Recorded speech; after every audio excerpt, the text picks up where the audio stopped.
우리 교회는 성령의 능력으로 부흥하는 교회 될 줄로 믿습니다. 오늘도 여러분 성령 충만하시기를 축복합니다. 오늘 특별히 1절에 보게 되면 그 후에 이렇게 시작을 합니다. 그러면 이 단어가 왜 중요할까? 앞에 있는 사건을 설명하고 있기 때문에 11절에 있는 말씀 대단히 중요한 내용이 되겠죠. 그러면 앞에 무슨 사건이 있었어요? 백부장의 사건이 있었어요. 로마 백부장인데도 이 사람은 권세를 알아요. 그래서 백부장의 권세를 알고 황제의 권세를 알기 때문에 예수님이 누구인가를 알고 있어요. 그래서 말씀만 하옵소서 내 하인이 낫겠습니다. 예수의 권세를 아는 사람이 되겠죠. 저는 여러분들이 오늘도 마찬가지가 되겠습니다. 예수님의 이름, 예수님의 권세, 예수님의 능력, 예수님 안에 있는 이 위대함을 여러분 아시고 사시기를 축복합니다. 그렇기 때문에 주님을 기쁘시게 하는 인물이 되겠죠. 우리의 인생은 예수님이 누구인가를 알 때 우리는 주님을 기쁘시게 할 수가 있게 되겠습니다. 특별히 예수님만이 하실 수 있는 여러분 세 가지 사건이 있습니다. 그것은 바로 뭐냐? 예수님만이 우리의 죄를 사할 수가 있다는 거예요. 예수님의 십자가만이 그 어떠한 죄도 다 용서할 수 있는 보혈의 능력이 있다는 거예요. 그렇기 때문에 예수 그리스도 그 이름에는 우리를 구원할 능력뿐만 아니라 예수의 피로 우리의 죄를 씻어줌을 믿으시고 어떠한 경우라도 여러분이 예수님을 의지하시기를 축복합니다. 그래서 보혈의 능력을 힘입을 때 우리는 하나님의 백성으로 나아갈 수가 있음을 보게 되는 것이죠. 두 번째, 예수님만이 죽음을 이길 수가 있어요. 오늘 본문에도 이 사건을 다루고 있지요. 예수님만이 여러분 사망을 깨트리고 부활하시어서 믿는 자에게 영원한 생명을 주신 거예요. 그러므로 여러분들은 더 이상 어떻습니까? 죽음에 거한 것이 아니라 죽어도 다시금 사는 영원한 생명을 우리가 얻었음을 기억하시고 항상 여러분들의 이러한 부활의 신앙으로 살아가시기를 축복합니다. 그리고 예수님만이 할 수 있는 또 하나의 여러분 권세가 있죠. 그게 뭐냐? 예수님만이 심판해서 우리를 천국으로 보낼 수 있는 권세가 있어요. 여러분 세상에서 청문회 하나 여러분 개최를 하고 당하면 그토록 아무리 조사를 하고 훌륭하다고 갖다 놓는 사람도 청문회 여러분 보면 다 벌벌벌벌 떨어요. 우리가 그토록 존경하고 공무원 시스템에 의해서 전부 다 걸러도 갖다 놓으면 전부 다 먼지 털면 안 나오는 사람이 없어요. 그런데 하나님의 심판대 앞에 우리 다 서게 되는데 그날 우리를 어떻게 합니까? 죄인인데 죄 없다 하고 천국으로 통과시킬 분이 누구예요? 예수 그리스도 한 분밖에 없어요. 그러므로 여러분들이 담대하시기를 축복합니다. 그러니까 내가 의로워서가 아니에요. 완벽해서가 아니에요. 여러분 그리스도 안에 주어진 이 은총이 얼마나 큰가를 기억을 하셔야 되겠어요. 그래서 오늘 주신 말씀을 잘 기억하시면서 여러분 속에도 백부장뿐만 아니라 예수의 권세를 아셔서 여러분 예수님의 능력을 힘입고 살아가시기를 축복합니다. 그런데 오늘 본문에 보면은 이러한 사건이 있은 후에 나인성이 나오고 있어요. 나인성. 나인성이라는 것은 아름답다라는 뜻이 있어요. 즐겁다라는 뜻이 있어요. 그런데 전혀 어울리지 않는 사건이 오늘 본문에 등장을 해요. 그 사건이 뭐냐? 아름다운 마을에, 아름다운 성에 한 사람이 죽었어요. 그리고 많은 사람이 한 청년을 메고 오는 아주 어울리지 않는 사건이 벌어짐을 보게 됩니다. 인생이 그런 거예요. 여러분 인생은 이 부적응, 어울리지 않는 삶이 얼마나 많은지 몰라요. 구약 성경에 여러분 나오미가 나오죠. 흉년이 들어서 이방 땅에 가요. 그런데 이방 땅에서 남편을 잃어버려요. 두 아들을 잃어버려요. 근데 원래 나옴이라는 것은 기쁨, 즐거움이라는 뜻 아니겠습니까? 아름다운 이름이거든요. 그런데 그가 고향에 돌아왔을 때 베들레헴에서 뭐라 해요? 야, 나오미가 돌아왔다 환영을 했어요. 그런데 웬걸 나오미가 뭐라 해요? 나를 더 이상 나오미라 하지 말라. 말하라 하라. 큰 고통을 가지고 사는 여인이 되어버린 어울리지 않는 게 인생임을 우리 이제 보게 되는 거죠. 신약성경도 마찬가지예요. 신약성경은 사도행전 3장에 보면 무슨 사건이 벌어져요? 베드로와 여러분 요한이 제자들이 성전에 기도하러 올라가는데 성전 미문 앞에 누가 있어요? 안진뱅이가 구걸하고 있는 거예요. 미문은 아름다운 문이에요. 그런데 현실은 그렇지 않아요. 안진뱅이가 30년 동안 고생했던 안진뱅이 앉아 있는 거예요. 전혀 어울리지 않는 게 현실이에요. 우리가 신앙생활하면서도 마찬가지예요. 우리가 하나님의 뜻 가운데 살기 원하지만은 사실은 쓰러지고 넘어지고 어울리지 않는 게 우리 인생인 걸 여러분 알으셔야 돼요. 그러면 우리는 어떻게 해야 되느냐?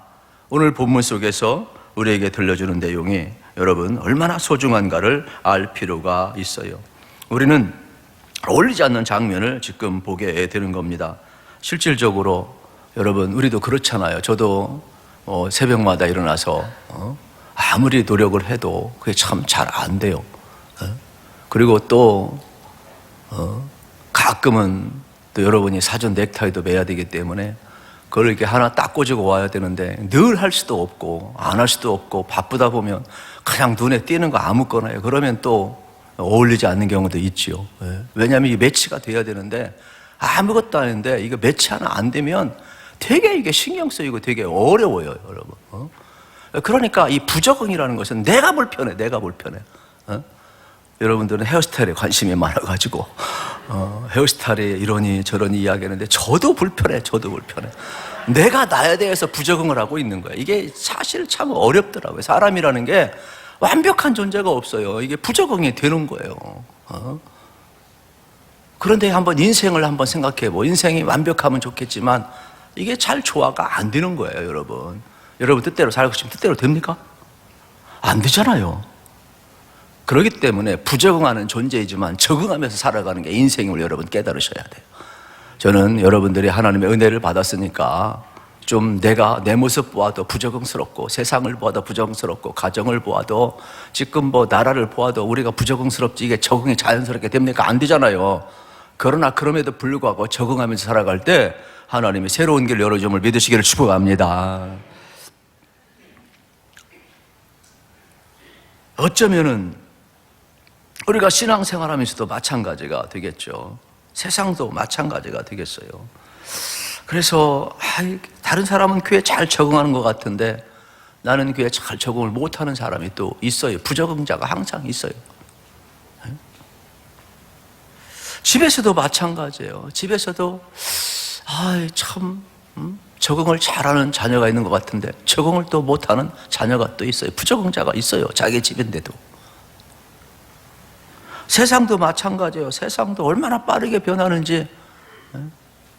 우리 어른들은 이렇게 뭐 힘들고 어려워도 어떻게든지 핸드폰이라도 이렇게 보려고 하고 노력을 하고 애쓰는 사람이 있는가 하면 아예 부적응자는 그냥 관심도 없는 사람도 있잖아요. 참 어려운 거예요. 그래서 젊은이들은 부적응하다 보니까 초극단적인 부적응주의자가 어떤 일을 하느냐? 자살을 하는 거예요. 그렇지 않을 때는 다른 거에 중독이 되는 거예요. 약물에 중독이 되고 세상의 오락에 중독이 되고 게임에 중독이 되고 이게 부적응의 하나의 측면인 거예요. 자기가 마땅히 해야 될 길을 못 가니까 다른 면에서 자꾸 적응을 하려고 하는 그러한 모습을 우리가 볼 수가 있게 되겠습니다.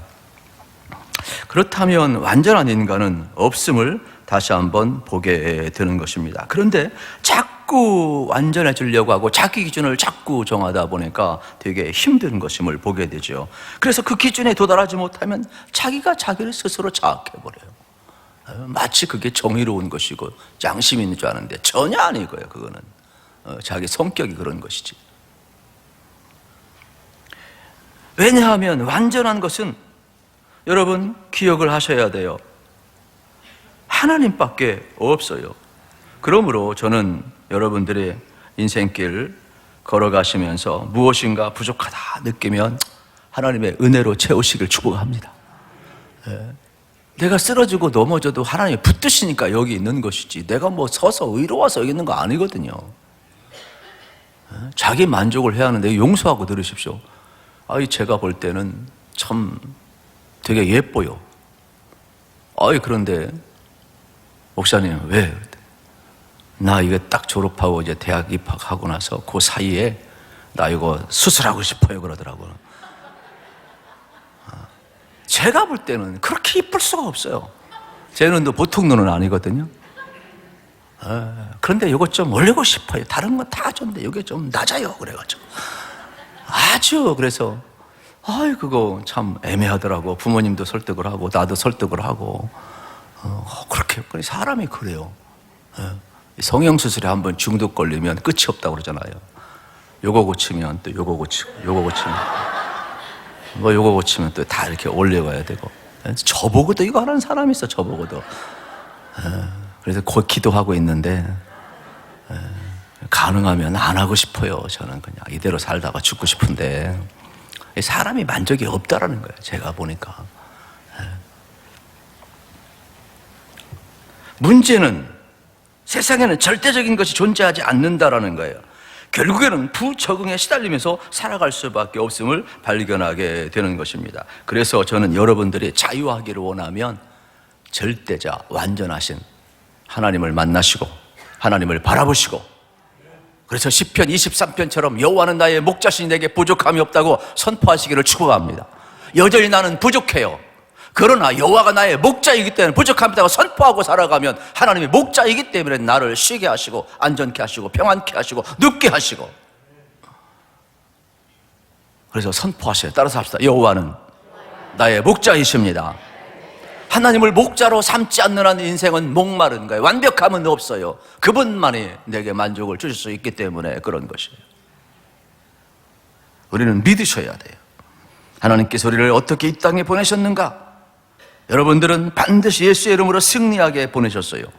그러니까 부적응하는 그곳에 가서 적응할 수 있도록 믿음을 주시고 은혜를 주시고 능력을 주시고 성령을 부어주시고 깨닫게 하시고 이끌어 가시고 지혜도 주시고 돌파할 수 있는 능력을 하나님 주심을 믿으시기를 축복합니다. 원래 부적응하는 게 인생이에요. 그러나 믿음으로 뚫고 나가는 것이 신앙이에요. 우리는 하나님의 도움 없이는 살 수가 없어요.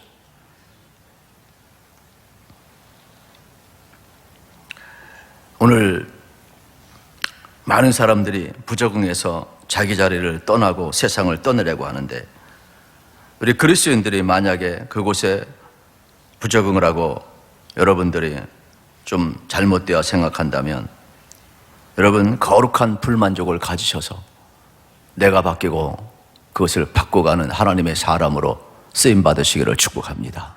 혹시 압니까? 하나님이 나를 바꾸셔서, 하나님이 내 병든 영혼을 바꾸셔서, 세상의 불만족을 우리의 꿈으로 바꾸셔서, 하나님 우리를 포기하지 아니하고 끊임없이 도전하게 하셔서 나를 통해 일할지 누가 압니까? 그러므로 저는 여러분들이 꿈꾸시기를 축복합니다.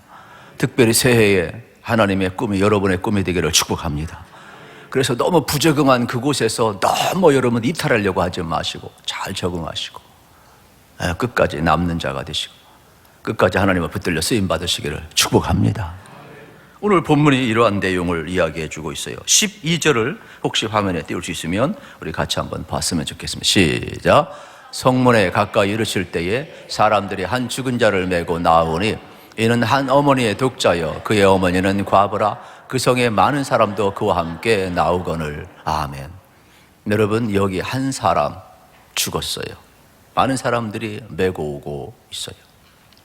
그리고 이는 독자라고 그랬어요. 그의 어머니는 과부라고 그랬어요.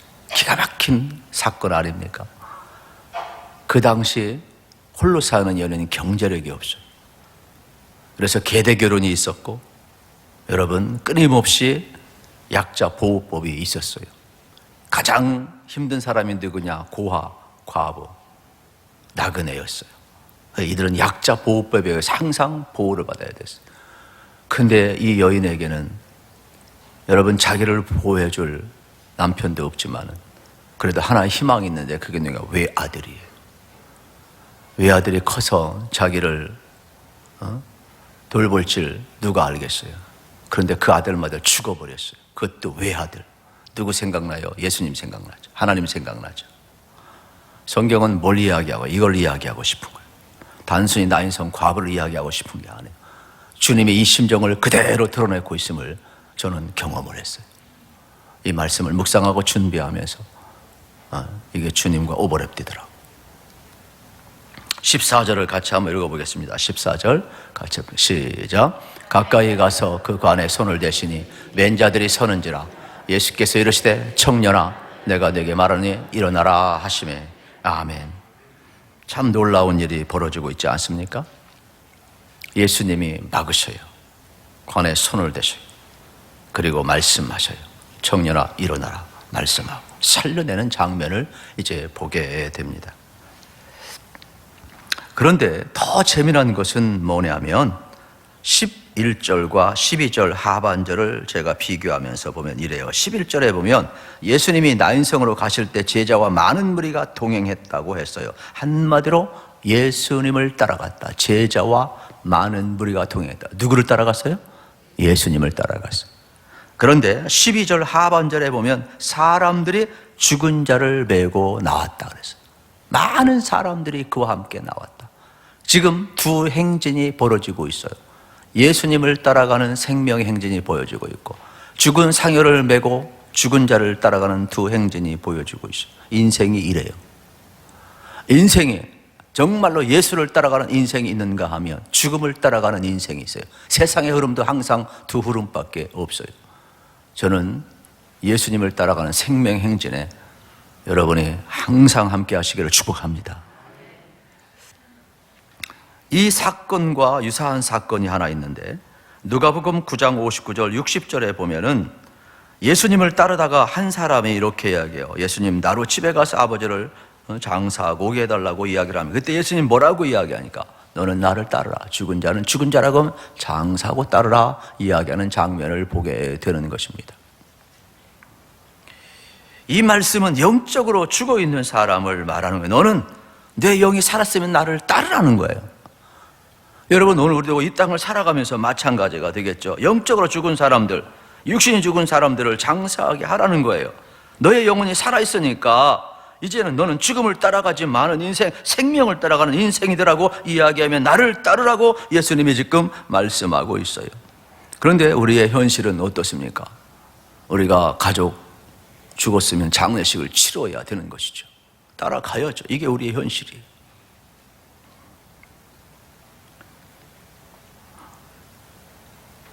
그런데 주님은 뭐라고 이야기합니까? 거기서 떠나 나를 따르라.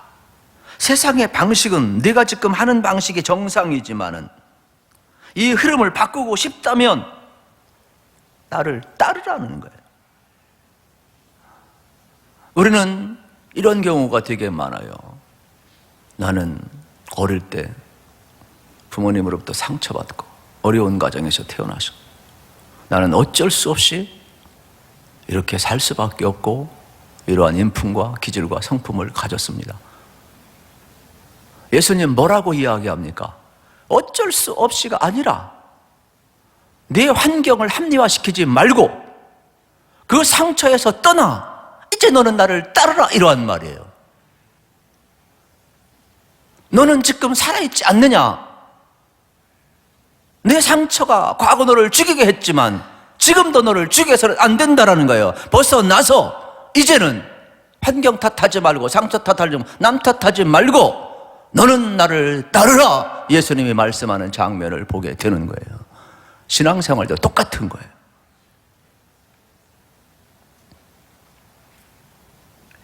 여러분 우리는 사람들에게 이 소리 저 소리를 들어요. 그래서 기분이 나쁘고 상처를 받아요. 근데 예수의 사람은 어떻게 돼야 돼요? 하나님이 나를 존귀하게 여기니까 남에 의해서 상처받고 주저 말고 죽은 행여를 따라가지 말고 내가 너 사랑하니까 너는 나를 따르라. 할렐루야. 특별히 우리 교회가 이게 정말로 필요한 말씀이에요. 특별히 우리 교회가 제가 7년간 목회하면서 예수님의 말씀 그대로 들었으면 좋겠다 그런 생각을 자주 해요. 뭐 설명이 필요 없어요. 그래서 올해는 예수님의 말씀 붙들고 선포하시면서 능력받는 한 해 되시길 축복합니다. 여러분 안에 예수님이 계시고 생명이 있으니까 이제는 예수를 잘 따르시기를 축복합니다. 여러분이 얼마나 존귀한 자를 알으셔야 돼요. 내적 치유를 받고 우리가 그러한 과거의 모습이 있다 할지라도 지금은 아니잖아요. 그리스도 안에 있잖아요. 예수의 생명이 있잖아요. 죽은 자라 알고 옛 상처는 옛 상처로 장사 지내게 하세요.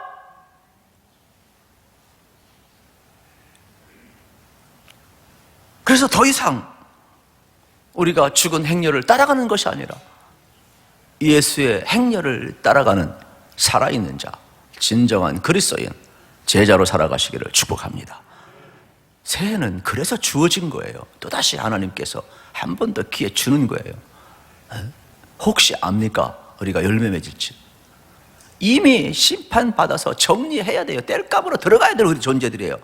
도끼가 나무에 놓여 있어요. 그런데 한 번 더 주신 것은 혹시 압니까? 하나님께서 우리를 또 가꾸시고 열매 맺게 하시는데, 그러므로 여러분들 자기 인생을 너무 비하하지 않았으면 좋겠어요. 내 인생을 바꾸고 싶으면 선언하세요. 나는 과거에 이러한 상처가 있고, 나는 이러한 배경이 있고, 이러한 경험이 있지만은 이제 나는 과거는 과거로 장사 지내게 하고, 나는 이제 예수를 따르겠다. 나는 예수의 사람이다. 새 생활을 선포하시기를 축복합니다. 이게 신앙이에요.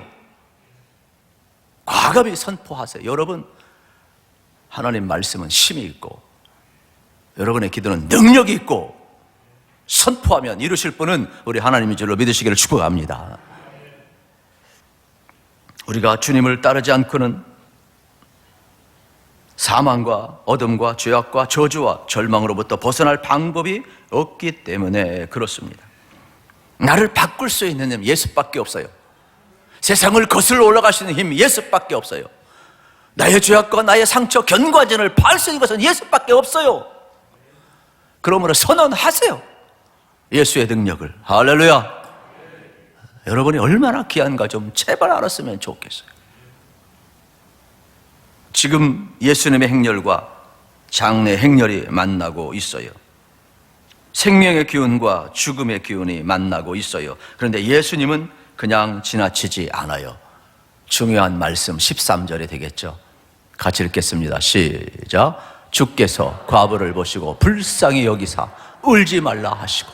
아멘. 우리 주님은요, 불쌍히 여기셨어요. 원래 이 가버나움에서부터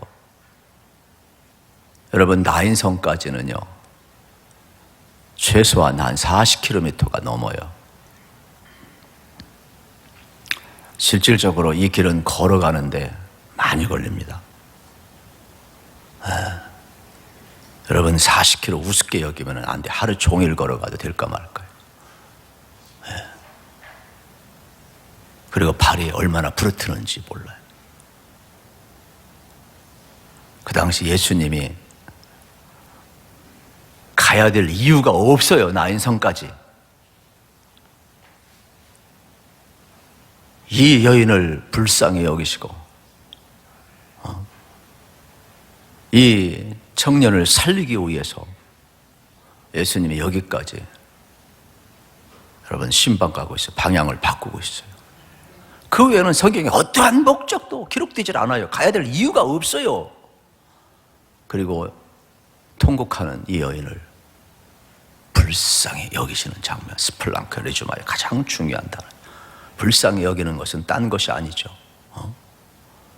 어느 정도의 창자가 끊어질 정도로 아파하면서 관심을 갖는 거예요. 이 여인을 보았을 거예요. 아버지 하나님을 보았을 거예요. 외아들이 죽었어요. 아마 외아들을 내어내는 아버지의 심정을 주님이 보았을 거예요. 그래서 그게 여러분 그대로 하나님의 아픈 마음이 느껴지는 것이 독자를 내어야 하는, 독자를 잃어버린 그 아버지의 마음. 이 나인성 과부가 지금 겪고 있는 것 안에 전부가 아니겠습니까? 희망이 사라진 순간 아니겠어요? 생명과 같은. 어쩌면 예수님을 십자가에 못 박게 되어 줘야 되는 아버지의 마음을 여기서 느꼈을 거예요. 나인성 과부는 유력에 남아있는 외아들 사망에게 내어 주었어요. 아픔이 있는 여인이죠. 예수님도 지금 동일하게 아픔을 느끼고 있음을 보게 되는 겁니다.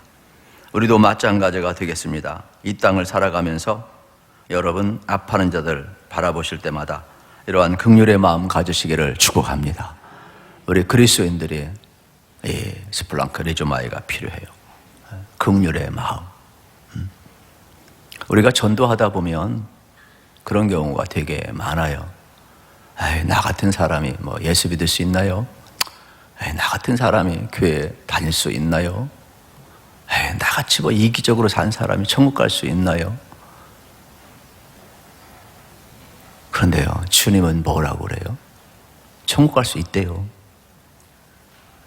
오죽했으면 한편 십자가 못 박힐 때 한편 강도를 구원하셨을까? 주님이 긍휼히 여기거든요. 받아들이셔야 돼요. 우리 주님은요, 어떠한 죄인도 다 긍휼히 여기서 플랑크리죠. 우리 신앙생활하면서도 그래요. 예수 잘 믿다가 실수하고 범죄하고 죄를 지었죠. 회개하죠. 또 죄를 져요. 그러면서 나 같은 사람 주님이 받아들일 수 있을까? 받아주죠. 스플랑크리죠. 긍휼히 여기시죠. 주님이 창자가 끊어질 정도로 아파하시고 받아주시죠. 주님이 받아준다고 하는데 왜 자기가 거부해? 복음은 그게 아니에요, 여러분. 완벽한 인생 없어요.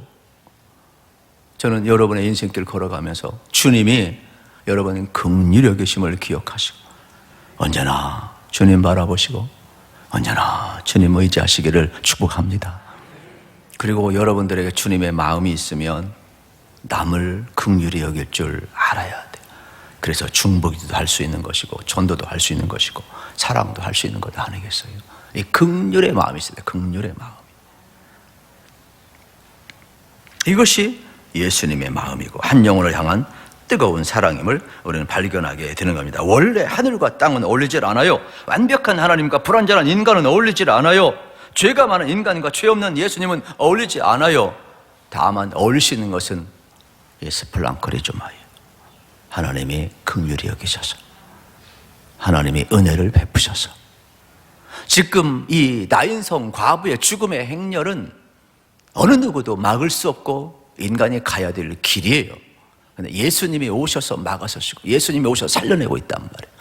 우리 인생도 마찬가지. 우리는 죽음의 행렬을 할 수밖에 없어요. 죄의 삭은 사망이니까. 그런데 우리 행렬을 막으시고 죽은 우리를 살리시고 관에 손을 대시고, 여러분 잘 보세요. 원래 율법에 의하면 시체 만지면 부정해서 만지면 안 돼요.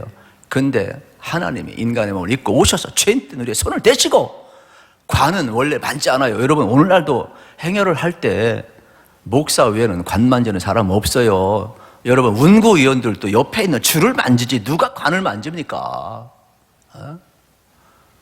저 같은 사람은 어떻게 해야 돼요? 일단 들어가야 되고 또 기도도 해야 되고 그런데 때로는 저는 또 시신에도 손을 얹고 기도해야 되는 게 이제 목사의 또 운명이죠. 예수님이 그랬어요. 예수님이 이 죽음의 자리에 스스로 오셔서 자기가 생명의 주인이심을 선포하고 있잖아요. 청년아 일어나라, 여인아 울지 말라. 나인성 과부는 누구예요? 저와 여러분이에요. 한국교회예요. 한국교회. 지금 우리가 죽음의 행진을 하고 있다면 우리에 오셔서 손을 대시고 길을 막으시고 죽음의 행진을 바꾸시면 더 이상 울지 말라, 청년아 일어나라, 생명의 주가 누구의 예수님께 있다라는 걸 선포하시면서 살려내시는 것이에요. 오늘도 마찬가지예요. 예수님이 우리 살려냈음을 기억하시기를 축복합니다. 전혀 어울리지 않는 우리를 불쌍히 여기셔서 우리를 끌어안아 주시고 뭐라고 이야기합니까? 다시 한번 어울리지 않는 우리 하나님의 자녀로 세워주시고 품에 안아주심을 보게 되는 겁니다. 그러므로 이 긍휼의 은사가 여러분에게도 흘러넘치기를 우리 주님의 이름으로 축복합니다. 그런 측면에서 저는 14절 말씀을 다시 한번 보기를 원해요. 같이 읽겠습니다. 가까이 가서 그 관에 손을 대시니 맨 자들이 서는지라 예수께서 이르시되 청년아 내가 내게 말하니 일어나라 하시매 관에 손을 대시고 멈춥니다. 그리고 선포하십니다. 그래서 선포가 중요한 것 같아요. 말씀을 보면 예수님은 과감히 선포하셔요. 여러분도 마찬가지가 되겠죠. 자기 자신에 대해서 제가 새벽에도 이야기했지만 제가 다윗을 좋아하는 이유 가운데 하나가 뭐라고 그랬어요? 자기 자신에 대해서도 선포할 줄 아는 사람. 낭망할 때에도 내 영혼아 어째 내 속에서 낭망하는 거 너는 여호와를 바라보라. 선포할 줄 아는 사람, 자기를 의로할 줄 아는 사람. 그래서 자기 생각, 자기 영혼이 절망에 빠졌을 때 여러분 선포하면서 살리는 역사. 지금 죽은 자 나인성 과부의 아들을 향하여 일어나라는 거예요. 생명의 주가 누구냐? 예수예요. 저는 여러분의 절망, 여러분의 좌절, 여러분의 힘든 자리에 내 힘으로 어찌할 수 없는 그 자리에도 예수의 이름을 선포하시기를 축복합니다. 여러분 영혼을 향해 선포하시기를 축복합니다. 어떤 경우도 좌절하지 말고 뚫고 나가시기를 축복합니다. 이게 믿음이고 이게 우리가 걸어가야 될 길이에요. 그래서 오늘 본문 속에서는 예수 그리스도께서 놀라운 역사를 지금 불러일으킴을 보게 되는 것이죠. 이때 15절에 보세요. 기가 막힌 일이 벌어집니다. 일어나 앉아 말하기를 시작을 했어요. 세상에 죽었던 자가 일어나 앉고 말도 하거늘 예수께서 그 어머니에게 주셨다 그랬어요. 얼마나 놀랐겠습니까, 여러분? 저도 그렇고 여러분도 이런 거 한 번도 경험 못 했잖아요. 누가 관 열어준 적 없어요. 네? 그런데 벌떡 일어나 앉았으니 얼마나 놀랐겠어요. 저는 이 말씀 보면서 나 혼자 놀랬다니까요. 그냥 누가 관 열어줬지? 성경에 보니까 아무것도 없어. 그런데 일어나 앉았대요. 사람들이 나자빠지는 거죠. 소문이 퍼지고 막 난리가 난 거예요. 난리가 난 거예요. 네? 더 놀라운 것은 16절이죠. 사람들이 놀라고 두려워하고 있어요. 그러면 이 소문이 사방에 퍼졌더라. 여러분 우리도 마찬가지가 되겠습니다. 예수님이 말씀하시면 사망이 멈추고 생명의 역사가 나타날 줄로 믿습니다. 오늘 우리 생명의 주인이 예수님인 것을 믿고 예수님이 말씀하시면 저는 여러분들 똑같다고 생각합니다. 마음이 죽어있는 자 예수님이 선포하십니다. 청년아 일어나라. 더 이상 울지 말라. 더 이상 절망하지 말라. 생명을 선포하고 있어요. 여러분의 심령이 살아나기를 축복합니다. 여러분 가정이 죽은 가정이 있어요. 영적으로 죽은 가정이 있어요. 예수의 이름으로 선포합니다. 여러분의 가정이 살아나기를 축복합니다. 마을 전체가 죽어있는 나인성과 같은 곳이 있어요. 그런데 예수님이 선포하잖아요. 청년아 일어나. 여인아 더 이상 울지 말라.